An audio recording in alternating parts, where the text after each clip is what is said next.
El día de hoy me gustaría... De hecho, esto ya hice un video cortito en la plataforma de videos cortos. El día de hoy vamos a hablar con calma de uno de los libros más poderosos e interesantes de José Saramago. Lo de poderoso e interesante es, por supuesto, una opinión absolutamente personal, pero eso no quita que sea un excelentísimo libro. Ensayo sobre la lucidez. Ensayo sobre la lucidez es en realidad una novela, pese a que lleva el nombre de ensayo. Lo que pasa es que tiene todo el sentido del mundo. ¿Por qué? Pues lo vamos a ir develando a lo largo de esta plática cortita que vamos a tener. Cortita, vamos. Ensayo sobre la lucidez es precisamente un ejercicio mental de José Saramago en donde él intenta dilucidar, o más bien prever o ver al futuro de qué sucedería si en un país X en ningún momento nos dicen el nombre del país. Él da a entender, por supuesto, que es su natal Portugal, pero lo cierto es que esto podría pues muy fácilmente aplicarse a cualquier país, sobre todo de Latinoamérica. Saludos desde El Salvador. ¿Qué es lo que pasaría, repito, si de repente en elecciones presidenciales en la capital de este país X, el 83% de la población votara en blanco? Dentro de este país X hay tres partidos: el PDD, partido de derecha; PDM, partido del medio; y PDI, partido de izquierda. Entre los tres, por supuesto, se han repartido el poder, siendo el partido de izquierda el que menos poder ha logrado, digamos, acaparar. Pero en el día de las elecciones, el 83% de la población decide votar en blanco. Como pues primera medida, pues ellos piensan, bueno, él estaba diluviando, estaban cayendo cántaros de agua.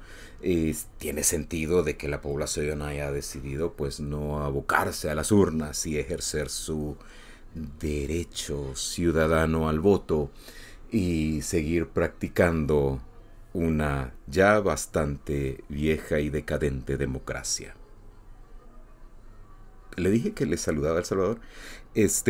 Ahora, se hacen unas segundas elecciones, una segunda vuelta, precisamente porque pues, no podía, digamos que decidirse con tan poca afluencia de personal votante. Así que, en la segunda vuelta, 83% de la población decide votar una vez más en blanco. Aquí empiezan realmente a sonar las alarmas a todo lo largo y ancho del aparato gubernamental. Y por supuesto, el aparato, digamos, de los partidos políticos. Iba a decir de la política, pero no es lo mismo. La política como tal, el ser humano es un ser político. Los partidos políticos tienden más al lado lodoso de la situación. Ahora, ¿qué es lo que sucede entonces? Digamos que el libro se divide en dos partes. La primera es efectivamente la parte de las elecciones, la parte del pánico gubernamental y partidario. Y la segunda es qué es lo que decide hacer el gobierno para eliminar la amenaza anarquista. Estamos todavía en la primera parte, por supuesto. Entonces, ¿qué es lo que pasa? Empiezan todos ellos a... pues, aquí en el país, en tiempo de la guerra civil que duró 10 años, estuvo muy de moda la palabra oreja. Eran precisamente agentes de civil, que cualquiera podía decir que era un agente. No sé, vamos, que lo tenían en la frente tatuado casi. De nuevo, ¿no? Todo el mundo le decía oreja y... pues es precisamente lo que hace el gobierno de este país X. Empieza a lanzar orejas aquí y allá para pues definitivamente ver qué es lo que pasa, escuchar el Vox Populi y ver qué es lo que está sucediendo, por qué, si es que hay alguna organización truculenta detrás del voto en blanco, si es que hay algún grupúsculo de personas que han, bajo amenazas tal vez a toda la población. Ellos empiezan a elucubrar dentro de su mundo, porque saben perfectamente que la población no tiene más remedio que votar por uno o por otro. Pero votar en blanco, eso no es normal. Eso no es de personas que están acostumbradas, habituadas, aleccionadas a elegir por uno o por otro. ¿De dónde sale esta idea que no pudo haber venido de un pueblo tan aleccionado y tan hipnotizado por los partidos políticos de votar en blanco? Ahí hay gato encerrado. Esa es toda la elucubración, todos los pensamientos de un montón de miembros del gobierno. Así que dentro digamos, sobre todo dentro de la Cámara de Representantes del Gobierno, entiendas el presidente, el primer ministro, el ministro del Interior, el ministro de Cultura, y etcétera, etcétera, etcétera, empiezan a, pues de repente, a ver qué es lo que se puede hacer. Se toman medidas acá, medidas allá. La medida más drástica es mover la capital a otra ciudad. A otra ciudad, pues que sí tuvo a bien seguir con el eleccionamiento de que vamos a votar por uno o por otro, pero hay que votar. Es mi derecho ciudadano. Y efectivamente, ¿no? Empiezan a movilizar todo el aparato gubernamental a otra ciudad, y los pocos que quedaron seguidores de esta moribunda democracia se quedan como un poco en vilo, ¿no? ¿Qué es lo que ha sucedido? ¿Por qué nos dejan? Nosotros votamos por ustedes. Ese 17% de la población que todavía decía pues que todos los que votaron en blanco eran simpatizantes de algún movimiento anarquista y que seguían los mismos patrones publicitarios del gobierno y de los partidos políticos, llega un momento en que dentro del aparato gubernamental, ya en otra ciudad, deciden también que es posible que sea una buena idea dejar salir de lo que fue la capital a todas estas gentes porque por último votaron por nosotros, y etcétera, etcétera, etcétera. A medio camino los detienen porque habían puesto obviamente todo un retén militar para evitar que la gente entrara a la capital, pero sobre todo, bueno, a la ex capital, pero sobre todo para que salieran de la ex capital, porque obviamente, bueno, ustedes decidieron esto, ahora afronten la consecuencia, ¿no?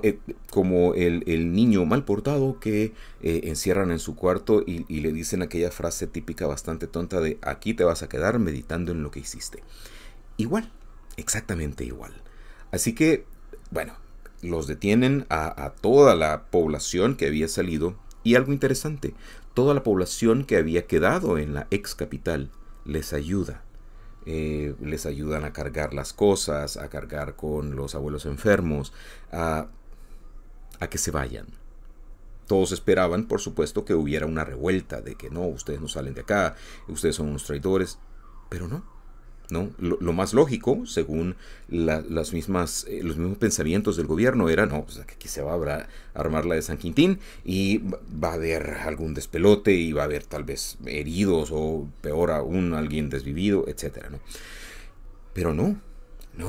Todos los habitantes de la ex capital resultan ser personajes muy decentes, muy civilizados, que terminan ayudando a los personajes que querían salir de ahí. Pero no contaban con la intervención del primer ministro y del ministro del Interior, que eran prácticamente los dos personajes que estaban, sobre todo, no digamos en pugna, pero estaban en competencia por ver quién era el que ejercía más poder sobre el gobierno y sobre el presidente, que al final de cuentas era también un poco medio títere del resto de cámaras del gobierno. ¿Le dije de dónde le saludaba? Entonces, ¿qué es lo que sucede? Toda la población, este 17% que estaba en el retén, termina escuchando un mensaje del gobierno pidiéndoles que regresen, a la ex capital. ¿Por qué? Porque era lo más lógico, porque era precisamente lo que se necesitaba en esos momentos. Gente comprometida con el gobierno que ayudara a los demás a entrar en razón. En realidad eso no tenía nada que ver. Era simplemente una movida política porque se dieron cuenta de que había sido una terribilísima idea el hecho de dejarlos salir y dar pie a que se pensara que todo era una cuestión de preferencias políticas. Así pues, se ven en la necesidad de regresar con la cola entre las patas. Y cuando todos esperaban que los recibieran a pedradas y decirles traidores, obtuvieron lo que merecían, nadie hizo caso. Todos regresaron con la cola entre las patas. Algunos recibieron ayuda de nuevo para llevar las cosas hacia arriba, para llevar a los abuelos enfermos y etcétera. Pero el resto simplemente siguió con su vida. Ahora, el alcalde de la ex capital también se ve inmiscuido dentro de, bueno, obviamente se ve envuelto dentro de la vorágine que se destapa, y él, siendo que es el alcalde, tiene que quedarse. Y poco a poco se va dando cuenta que, al contrario de lo que todo el mundo pensaba, la ciudad está saliendo adelante. Por supuesto que hay de repente bloqueos económicos y comerciales al mejor estilo de los gringos contra cubanos. Vaya, cualquier parecido con la realidad. Y aún así, la gente va a trabajar, aún así la gente se levanta temprano, aún así la gente va al parque y tienen vidas normales. Y de repente, un día, en una estación de tren, una bomba estalla. Y pues se arma, pues obviamente llegan los bomberos, el alcalde decide ir a ayudar y se da cuenta de la destrucción que ha dejado la bomba, pero también, después de mucho meditarlo, termina llamándole al primer ministro a decirle por qué ustedes decidieron explotar una bomba en mi ciudad. El primer ministro, por supuesto, no se da por aludido y de hecho todo lo contrario, ¿no? Se muestra indignado y cómo se atreve y etcétera, etcétera. El alcalde le presenta su renuncia y al final atendemos a una plática entre el ministro del Interior y el primer ministro, en donde le dice por qué. Y le dice, pues tenemos que culpar a alguien, señor ministro, y pues era lo más lógico, ¿no? Sí, pero toda la gente que murió va a ser un problema porque estamos dándole pauta a la ex capital para que se levanten armas y no sé qué, y no sé qué, y no sé qué. Al final de cuentas, por supuesto, se da un velorio masivo, un entierro masivo, pero la gente sigue manteniéndose estoicamente tranquila dentro de la ex capital. Esa es, de cierta forma, el final de la primera parte. La segunda parte es, bueno, busquemos una cabeza de turco, un chivo expiatorio, o como quiera usted llamarle, una víctima. Y recuerdan que 4 años antes, Ensayo sobre la ceguera, otro libro de Saramago preciosísimo, hace 4 años toda la capital, o la gran mayoría, quedó ciega, excepto por una mujer. Y resulta que precisamente reciben una carta de una persona en donde esta persona les dice que quien terminó salvándoles al grupito en donde él estaba fue la única mujer, la única persona, una mujer, que no se quedó ciega, y que eso le había despertado las sospechas a él, la persona que escribe las cartas, porque fueron enviadas 3 exactamente con el mismo contenido a diferentes ministerios. Y les dice que lo más seguro es que ella tiene algo que ver, que no sabe exactamente qué, pero algo tiene que ver. Así que él, como ciudadano preocupado y responsable, les envía la carta diciendo que deberían de poner como que la barba en remojo y averiguar qué es lo que esta mujer sabe con respecto al voto en blanco. Así pues, el ministro del Interior envía 3 personajes, un comisario, un inspector y un agente de segunda categoría, a averiguar qué es lo que saben tanto la esposa del médico, la única mujer que quedó con visión, y el grupo al que ella salvó.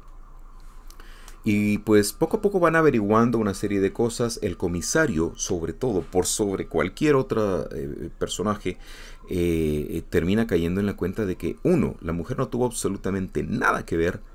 Dos, que muy por el contrario, es una pareja, el esposo, un médico, y ella, su esposa pues, son personas encomiables, son personas entrañables que vale la pena conocer, pero que no vale la pena culpar de absolutamente nada. Sin embargo, la idea es culpar a alguien. A alguien tenemos que culpar para que todas las cosas vuelvan a la normalidad. Así pues, envían a... Cuando el comisario le dice, oiga, pero ya no sé yo qué más hacer con respecto a esto, el ministro del Interior le dice, no se preocupe, mañana va a llegar un fulanito vestido de tal forma, usted lo que necesito que haga es que le entregue la fotografía, porque hay una fotografía del grupo que había salvado esta mujer, que se lo tomaron una vez que la ceguera pasó, porque obviamente la ceguera les pasa. Entréguele la fotografía a este personaje y pues usted puede desligarse de ella en adelante de todo lo que ha sucedido. Por supuesto que el inspector, el comisario, como sea, lo hace, pero se queda intranquilo porque presiente lo que va a suceder y efectivamente le avisa a todo el grupo qué es lo que ha hecho y qué es lo que posiblemente va a suceder. Y al día siguiente todos los periódicos, al menos los que están bajo el dominio del gobierno, publican que se ha descubierto finalmente quién es la culpable del voto en blanco, es decir, de la falta de civilidad de la población, y publican la foto de la persona, de las personas que ella salvó, con ella encerrada en un círculo diciendo esta es la que es. Y pues nada, a partir de ahí pues la cosa solo puede ir a peor. Y cuando el comisario le dice al ministro del Interior, ¿sabe qué? Yo renuncio, esto para mí no es, le dice, no, usted simplemente va a regresar, pero de momento usted se queda en la ex capital hasta una nueva orden. Y efectivamente es lo que tiene que hacer. Él se queda, pero pues siendo que no tiene nada que hacer en esos momentos, pues va aquí, va allá, y un día estando en un parque, recordando que ahí conoce al perrito de la esposa del médico, porque no hay otra forma de llamarle, porque en la novela no hay nombres. De repente hay un balazo en su cabeza y hasta ahí llega el comisario. Y finalmente, después de haber culpado a la esposa del doctor y de haber investigado un montón, incluyendo el hecho de que la esposa del doctor había desvivido a alguien simple y sencillamente para salvarla de una violación durante el periodo de ceguera, repito, al final el fulano al que se le ha entregado la fotografía, el de corbata con pintas blancas creo que decía, está en una azotea con un rifle de francotirador, y si bien es cierto no se nos narra exactamente lo que ocurre, suenan 3 disparos, 2 que atraviesan una ventana y uno más porque hay un perro que no se calla. Y el último párrafo es un diálogo entre un par de ciegos que le dice, ¿escuchaste el balazo? ¿Escuchaste balazos? Sí, le dice el otro ciego. Pero ahí hubo un tercero, ¿no? Sí, es que al parecer también fue para un perro que no se callaba. ¡Qué bueno! Detesto el ruido de los perros. Y ese es el final del libro. Hay un montón de cosas que decir al respecto, y es precisamente que para un país que estuvo 10 años en guerra, repito, mi país El Salvador, esas prácticas, sobre todo las del final, se pusieron muy de moda, muy, muy, muy de moda. Se desaparecía gente que iba a aparecer a un lugar que se llamaba El Playón, en fin, se puso feo, muy feo. Y leyendo a Saramago con el ensayo sobre la lucidez, no pude hacer menos que revivir esos tiempos muy angustiosos en que estabas con el gobierno o estabas en contra. y no había puntos intermedios. Hablo del tiempo de guerra, pero estoy grabando este video en 2024. Y pues cambios, lo que se dice cambios. Es interesante el análisis de Saramago en cuanto a qué es lo que podría haber sucedido, sobre todo porque, repito, él era, desafortunadamente ya no está con nosotros, él era portugués, es decir, de un país europeo, y sin embargo retrató a los países latinoamericanos gobernados, al menos durante mucho tiempo, por militares y luego por títeres de los militares.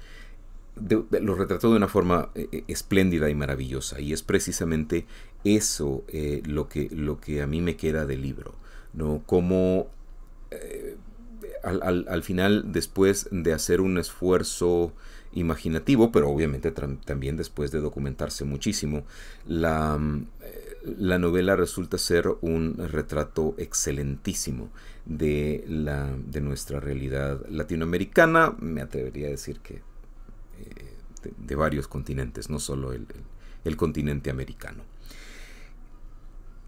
¿Usted qué cree que sucedería si en su país el 83% de la población votase en blanco? En el mío, no puedo hacer más que soñar con esa utopía. Muchísimas gracias por su atención. Espero que estos análisis sean de su agrado. Bueno, estos resúmenes sean de su agrado. Y pues nada, recuerde, estamos leyendo 1984, también de George Orwell. Estamos haciéndolo una especie de audiolibro que también espero que le esté gustando. Como siempre, le dejo aquí al final mi dirección de Patreon, también aquí abajito en la caja de descripción, también con mi dirección de Ko-fi y mis redes sociales por si le interesa seguirme por ahí. De nuevo, un placer como siempre estar con ustedes. Nos vemos pronto. Paz.